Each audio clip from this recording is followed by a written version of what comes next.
পঞ্চম শ্রেণী বাংলা পাতাবাহার বইয়ের প্রথম অধ্যায় গল্পবুড়ো কবিতাটি পাঠ করলাম। গল্পবুড়ো সুনির্মল বসু।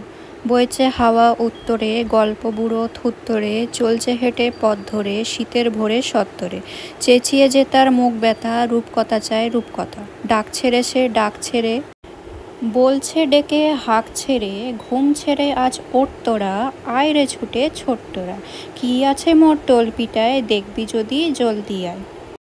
কাঁধের ওপর এই ঝোলা, গল্প ভরা মন ভোলা।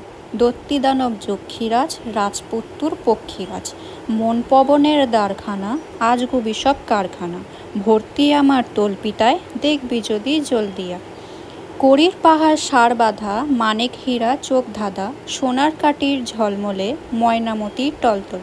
তেপান্তরের মাঠখানা, হট্টমেলার হাটখানা। আটকাল এই তোলপিটায়, দেখবি যদি জলদি আয়।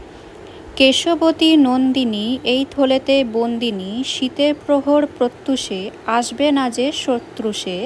ভাঙব তাদের মূর্খতা, বলবো না কো রূপকথা।